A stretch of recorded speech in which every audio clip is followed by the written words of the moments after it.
Welcome to another episode of the Gain Momentum podcast, focusing on timeless lessons from global industry leaders about how to grow and scale a business in hospitality, travel, food service, and technology. I'm Jason Manis here with my co-host, Adam Mogolinsky. Adam, how are you? Fantastic. Good. Our guest today is Robert Stevenson, CEO of INTELITY. Hello, Robert.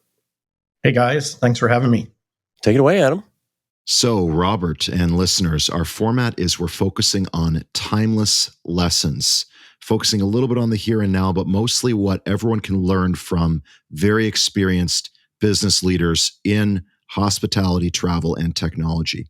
So it is a delight to have Robert on board today. We structure our podcast around 4 key questions that we ask all guests. So we're going to dive right into the first question, and that is, Robert, when it comes to scaling a business, what is the single piece of advice you would give entrepreneurs from your perspective as a professional in hospitality technology?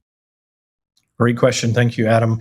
Yeah, I think the first thing to do is, the word scale, of course, has many meanings to many people. And, none of the meanings are totally correct or totally incorrect. And I think really assessing your business, your particular thing that you're trying to accomplish and really digging in and what is it that you're actually trying to scale, right?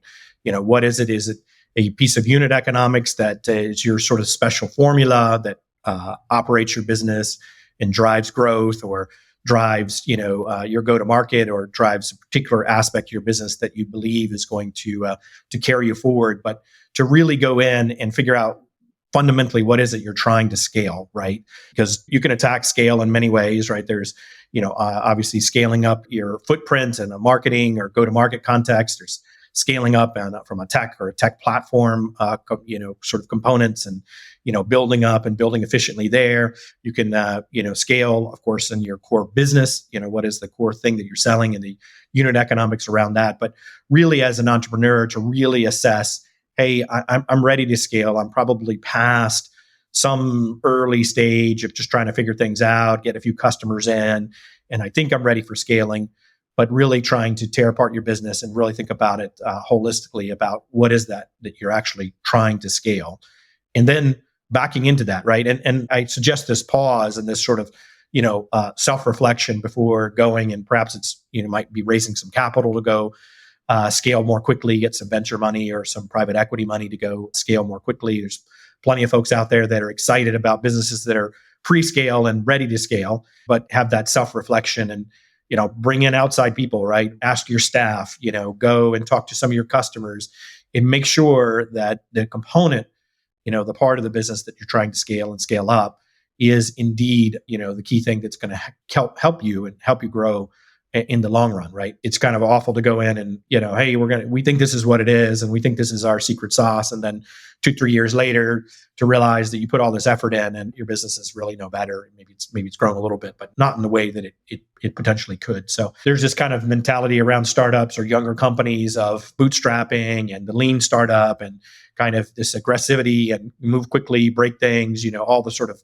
Silicon Valley-like phrases that pop out. And all that's good and all that's great. And I think, there's merit in those things, but also being cautious pre-scale, about where you're going to put your energy, where you're going to put your effort. Because once you've kind of left the station and you're saying, hey, I'm scaling my business and it is around these 2 or 3 things that I'm going to be focused on. My capital's going in there. My staff are going to be focused on it. Once that train has left the station, you can move around, of course, right? You can pivot, and some companies can be more nimble than others, but you do begin to build a momentum around that scaling effect and making sure that you land, months or years later in a zone that you're really happy with, right? You can look back and you can look at your P&L, you can look at your financials or whatever your measurement of the business health is. Perhaps it's the number of customers, perhaps it's daily active users, whatever it is, that you're happy with the KPI outcome on the other side of that sort of scale push. To build a little bit on it, I would say self-reflection, making sure you're scaling in the right area, your unit economics, if that's the core thing that you're trying to sell, if you're selling a widget to hotels or to restaurants, and that widget involves the sales process, and it involves a installation process, and it involves a customer success process, and that little virtuous cycle that you can replicate over and over and over. If that's the thing, make sure that you understand that sort of like in a 360 fashion as best you can before you start applying a ton of energy on it, right? If your widget or your secret sauce is like, look, I just need footprint, right? Like I might be running a business that is negative cash flow, and I'm okay with that, or I'm okay with losing some money because I'm going to be able to raise money, for the foreseeable future. But my scaling effect is really grabbing a lot of market share. Maybe you have a unique widget that goes into restaurants and is better than everybody else's widget. Restaurants will adopt this, and if you wait, that competitors will come in and muscle you out. Perhaps your scaling effort is really on the go-to-market and getting your product out there and getting the footprint out there, and you're pushing off some of the cash flow considerations, maybe some of the P&L considerations. Make sure you're making a decision between the one business case that I described and the other business case that I described. You're making that decision consciously before you apply that sort of scale push, as I call it. So easy to get it wrong, and be prepared to get it wrong and correct, of course. I would say self-reflection, make sure before you scale, you're ready to scale, you know what it is you're trying to do, and you're marshaling your resources to do that so that on the other end, you have a very positive outcome. Yeah, that's been my experience is once the train leaves the station, I like that. It's too late. It's hard to turn that thing around or go left, go a little bit more right or whatever. And you're going to get it wrong. You can't get it all right? And then it's being able to adjust, and not just you as the CEO or maybe the top 3 execs. It's being able to push it down everywhere. It's like, okay, we were going that way, but now we're just going to give it just a little bit more over here because it's just not happening. That's tough.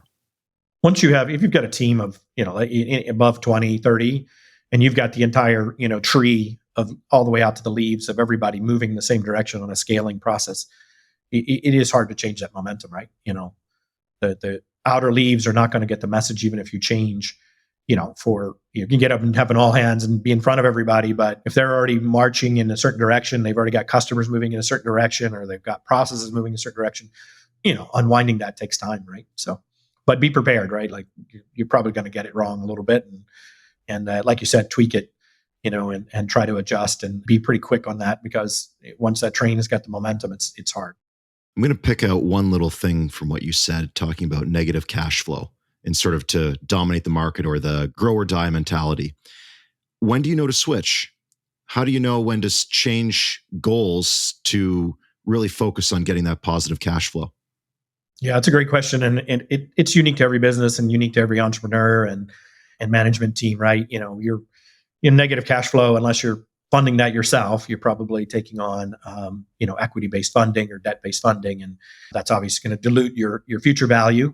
So it's a measurement between, current value and future value against the dilution. And what are you willing to do, right? And really looking at it through that lens.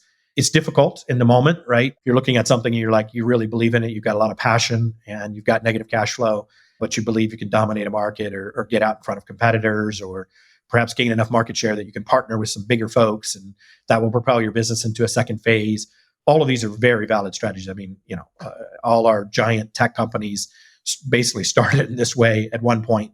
They were building their businesses, in some cases decades ago, but they all started with, hey, I'm not sure if this is going to work, and I'm going to take on some funding or take on some risk to build my thing. And then, lo and behold, you have quote unquote a unicorn, and then later on $10+ billion valuation type companies. So, very common way to do it, and very appropriate, but it really is, I think, the risk tolerance and management tolerance of each team in each unique situation. My personal advice is great, think about what it is you're trying to do personally, particularly if you're a founder CEO or you're on the founding team, where you're at in your career, where you're at in your sort of life cycle of, am I in my early 20s? You feel a little differently about risk profile and money than you do later in your career, when you're in your 50s, and, you might want to take a little less risk and focus on cash flow, and a tighter business plan might be more appropriate for, an older founder. But everybody's unique. Everybody's different in what they want to do. If you run a negative cash flow business, run out of money at some point, right? You can only raise money so far, right? It's going to exceed, your valuations are going to be underwater versus what you can raise. If you're running into that problem, you should obviously slow down and figure out how to get cash flow positive. But most people have a pretty good signal of when that's going to happen. Robert, we're going to dive into the second question, which is, what are some of the common pitfalls or failures you have witnessed that business owners should look to avoid when scaling their business? Yeah, it's a great question. And I think we touched on it a little bit earlier. You do find people, quote unquote, scaling a business and they're not scaling the right area. They're way down the train, 2, 3 years later. And, they haven't solved maybe the go to market. They haven't solved perhaps the cash flow. They've got a widget out there that's, you've got some market share, but, the competitors have a similar product and you're able to muscle your way in, but you're losing money, faster than can be printed. All those kind of things we said is that self-reflection upfront to as where you're trying to get to. So when you get there, your KPIs, your metrics, those goals are really, holistically met. You can look at it and say, okay, if I land at this place, I'm going to be in my phase 2 or my next horizon of the business or next chapter, whatever analogy you want to use, and making sure that you're not going in a direction that is going to trip you up long term. Difficult to see, right? You're looking at it and, this is the challenge always for entrepreneurs and startup management teams and young companies is you get myopically focused on it, right? Hey, here's what we've got. And you're probably passionate about it, right? Maybe it's probably your own baby, right? Maybe like step back and look at it and determine, like I said, that sort of self-reflection might be obscured by a passion that will definitely sort of trip you up. I would say, if you get to sort of a mid-market type company, you've got 10 million, 15 million in revenue, recurring revenue, or pretty reliable year by year sort of growth on sort of non-recurring type revenue, at least, 15, 20% type of growth. If you can get yourself to that sort of phase, which is, outside of the startup phase, it's probably, lower middle market kind of phase. If you can get into that zone and you've met that sort of scaling, sort of criteria that you had laid out at the beginning, you probably had a win. You're probably in a good spot. And obviously you can get above that, right? If you're, go from $0 on day one to, 30 million plus, you're probably on your way. And you're talking about, focus on the right thing so that you're aiming at the right thing. A lot of people are solving the same problem, 6 different companies all trying to solve the same problem. And I think that kind of what you're talking about, it's hard to see, it's hard to see through the forest, right? I just wonder how many are truly able to see the problem they want to solve and how they can do it differently. Because if they're doing it like everybody else, then it's just the who's better race, and that's hard to grow. Yeah, absolutely.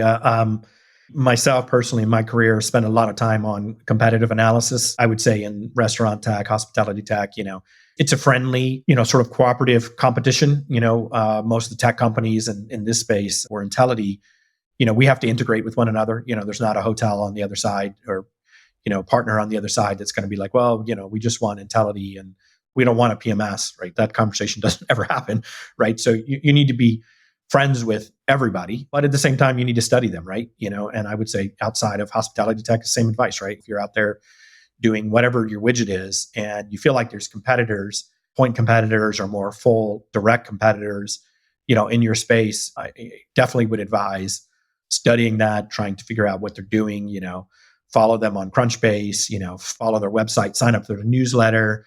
If you see them at a show, one of the things I did joining INTELITY or formerly Keeper before we acquired INTELITY was I went to High Tech, my first High Tech, and I had only been on the ground about a month, and I signed up for High Tech under a fake. I used my real name, but I signed up under a fake company and had a fake badge, and I walked around the show as a hotel guy, trying to buy hotel software from various vendors. And nobody knew who I was. Nobody knew my face. This is 7+ years ago, and so I was able to listen to the pitch that everybody was doing. Right, hey, here's some guys doing something similar to what we're doing. So be clever and try to exactly follow your competitors. And I think Jason, to build on what you're driving at, once you understand them and what they're doing, there probably is some variation. If they're going down a path of their widget and you've got your widget, what's the difference between yours and theirs, right? Don't go down the price, oh, mine's cheaper. That's always, not always, but usually a bad decision because you're just going to destroy value for yourself and you're going to destroy value for them. So don't start with a price kind of attack approach, but think about how am I different? How am I better? And perhaps you're selling very similar things, and perhaps the marketing messaging and just how you're positioning can be a major determining factor about success or failure. I would say, what's interesting in hotels and restaurants, it's always the industry is accused of being sort of slow to adopt tech and those kinds of things. And that very true, certainly not cutting edge in terms of technology. I think from the standpoint of companies that are competing in the space, particularly, tech vendors doing stuff, I think that actually kind of works to your advantage. You're not required to be on the cutting edge and, such an R&D bleeding edge that, the only way to win is that your R&D is slightly better than everybody else. It's more than that, right? Hotels and restaurants are looking for exactly the kinds of things that they provide to their guests. They're looking for service, they're looking for hospitality, they're looking for those kinds of components in your business. And so being smart in that area can be, a winning formula. Like if you got a competitor who's weaker at it, then, go to market with, hey, I'm really the best hospitality player here, right? I understand your business and I'm going to work with you just like you work with your customers. Really interesting point to look at it, because a lot of tech companies might not immediately see that there have to also be service companies as well, because they're dealing with service clients. So the culture sort of exudes into it. Do you have any quick pieces of advice for tech companies to really orient themselves towards being a service culture? We knew this from the beginning of Keeper, and probably would have taken the SAT question and answered it correctly, but then it's a little hard to execute on it. But your customer success effort really matters in a service related, customer base, right? So that post sale, not tech support, right? The customer success effort of here's our platform, here's our widget, here's our thing, and making sure that that partner on the other side is making good use of it, taking it and getting maximum value out of it. All of the things that you intended when you scaled up your business, that those are being translated on the other side. The service industry, it's notorious for people change jobs, people that might have purchased your widget are not there, 2 years later, and you need to re-educate them. You might need to reacquaint them. You might need to resell essentially what you already did. So I would say the customer success effort, probably not the first thing you need to do, as a startup when you're lean and mean and 3 guys in the garage.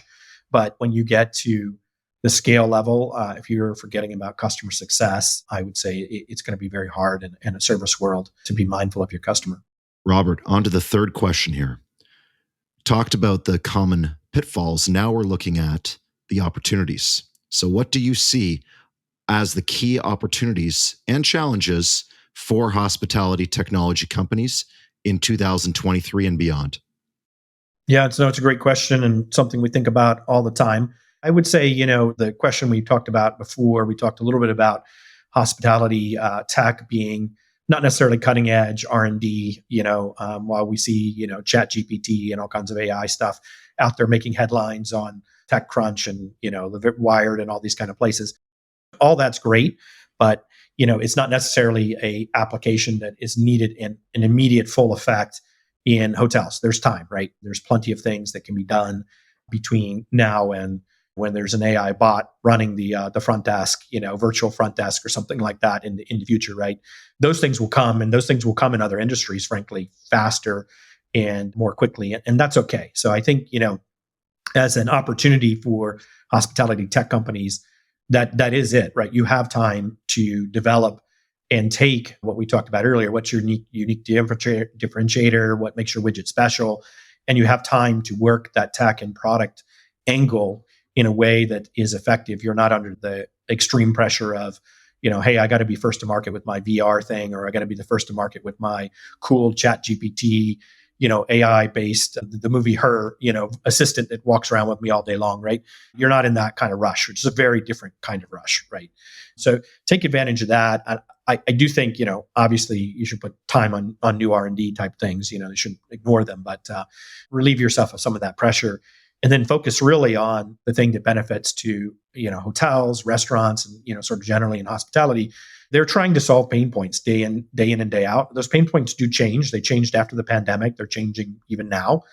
People were all QR codes and, on the app and all that kind of stuff. And you can see now, you can go to restaurants now and it's drifting back, right? It's drifting back to more in-person service. And the workforce has stabilized quite a bit. People are getting, paid decent levels. Maybe not what they should totally be earning quite yet, but we're getting back into a kind of stable, career-minded kind of workforce in hospitality. And we're getting away from that sort of pandemic mindset of everything's got to be digital, everything's got to be on the app kind of mindset. And so that opens up new things, right? As a hospitality tech company, you can step right into that, right? Understand what is the latest pain point. How can we drive efficiency for those staff members? How can we do things that are better for them day to day? I'd love to listen to the customers. That's one thing to provide opportunity for the company is always listen to the customers. I love going on site to a customer. Sometimes I don't tell the staff. I've done this probably a dozen times in my lifetime at Keeper and INTELITY. Just stay at one of our properties, right? Download the app. For us, doing mobile check-in and all those kinds of things are key. Do all that stuff. Undercover boss said a little bit like, wow, that didn't work quite right. Boy, that dialogue box was kind of clear, but maybe we could reword it, those kinds of things. And, I'd recommend doing that. And that right there will help you improve and provide you opportunity to continue to make your product better. Tech in hospitality, as we said, it's not necessarily, the top of mind necessarily for all customers. They're worried about their guests. They're worried about, obviously, the cash flow of their hotel businesses, the restaurant businesses. And so, being top of mind is sometimes a little tricky, right? You might be bringing a great widget that can really help them, but making sure that you're in front of them and proving out the necessity for your tech is always a challenge. Last thing I'll say in that area too, right? We talked about customer success and being service minded. It's not easy, right? When you're looking at a company that's in hotel tech, you got a lot of engineers, right? Like in engineers and hotel, front desk people, they're not the same. They're not cut from the same cloth. They have different aspirations, they have different approaches, and you're dealing with some momentum that is very techy, and then you're dealing with the momentum that is also very service minded. And so I think that is always a challenge, trying to find that right balance, right? When's the right time to bring the engineer in? When's the right time that customer success needs to address something, and striking that balance as you go.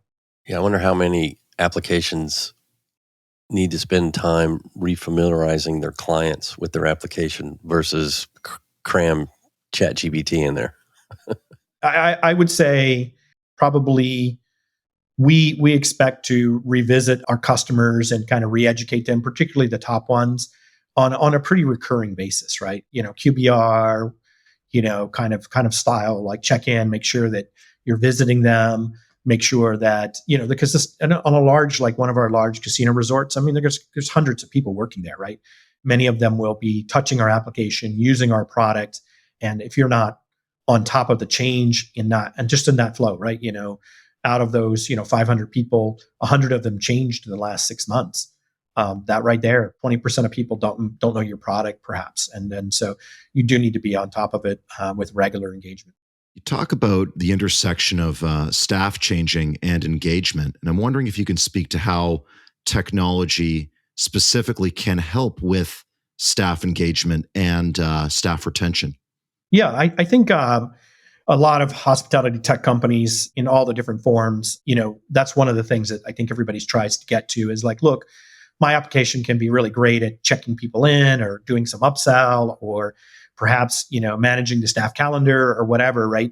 But everybody tries to dive in and make it so that the staff can get into the application and understand and see benefit from it pretty much right away, right? If they're not going to see that, or it's going to be difficult to use, like people are busy, right? And again, the main focus of somebody working a restaurant is getting out quality food and making sure that there's a great meal on the table and courteous and quick service. Same thing at a hotel, making sure people are, feeling like they got the service and hospitality that they deserve for the type of hotel and class that it is.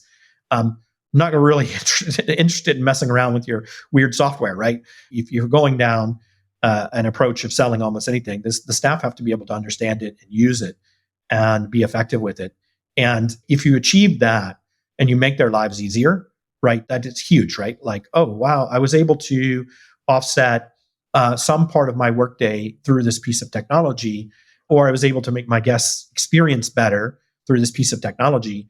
And that right there, benefits the staff, right? They can see the benefit on the other side, right? As long as it's easy, right? Like, say it took you 35 steps to make the guest experience marginally better, like that's probably not a great widget that you built. But, if you're able to effectuate a good outcome and the staff can easily do it and achieve a result, you found a win, right? I also sort of say is like the staff, they work in pods, they work in teams, and think about that always as well, right? If you're delivering something that needs to be operated by, more than one person, probably making sure that you facilitate that communication, that ease of the team, cross team being able to use your widget, make sure that you're able to do that. If it's like, it's one sign in and, permissions and complicated stuff. And, team number 2 can't see what team number 1 did. That's not going to work in a high paced service environment. Awesome. Robert, we're going to shift into the fourth question here. What are the key things innovative leaders and entrepreneurs should prioritize and focus on to gain traction for their business? We talked a little bit about scaling earlier, and I think you do have to find that scaling point. But before scaling, right, you really do need to get your product market fit right, your widget right, your core product in the right zone pre-scale. And I think you must prioritize in that area and try to drive innovation in that area. We talked a little bit, Jason mentioned, you've got a lot of competitors, a lot of people may be doing the same thing, making sure that you've built that widget properly. And, it's not easy, right? You're going to have probably some product focus. You're going to have some go-to-market and sales and marketing focus. The people that you're building in your team to kind of get that going, the first people in the door around, that is priority number 1, right? Like, who are these people? What is the widget that we're building?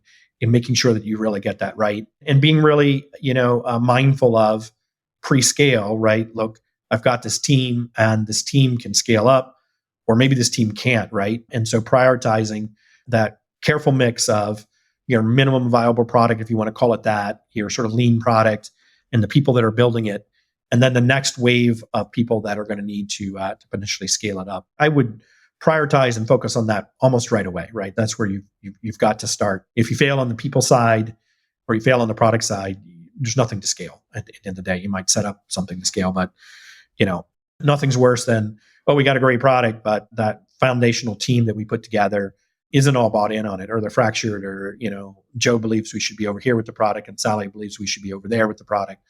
Not going to work, right?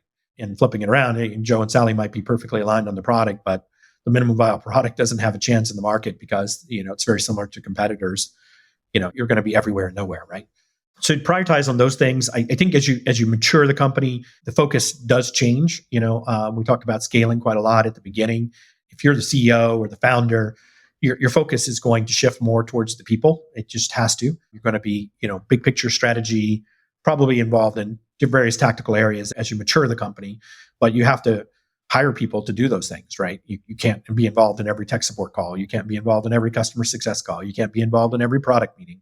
You can't review all of the code that's being submitted to GitHub, right? So you're going to, as a founder, entrepreneur, really, as you get out of that sort of young startup stage, have to figure out where you do want to spend your time.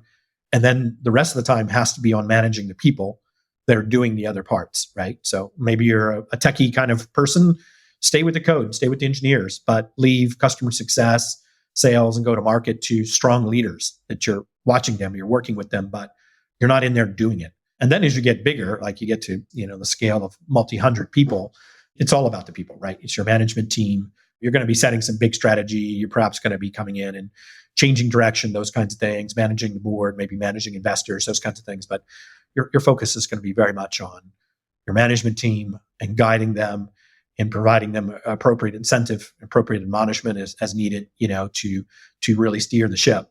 But it's all about people management at that point, really. Yeah, you've heard it all before, right? Hire people smarter than you. Get out of their way. Yeah. Yeah. If you're like, it's a young entrepreneur's mistake, as I've advised people many times over the years. And, often it's like, well, I know a lot about this. And so I'll just hire the junior person that can kind of like do the dirty work for me. And that can work for a small company, right? Because, you're omnipotent and you can manage a team of, maybe you'll be able to get your team up to 15, 20, maybe 30 people tops in that kind of style. But that's not going to get you to, 200 people. It's just not, right? You need to hire people that are better than you at different areas. That's the perfect point to end it. Great. Yeah. Robert, just fantastic words of wisdom, really applicable to any company. So I can't thank you enough for coming on to the show. Thanks for having me. It's been great. Thanks for listening to the Gain Momentum podcast. To stay up to date, make sure to follow or subscribe wherever you get your podcasts. For more information about Gain Advisors, head to gainadvisors.com.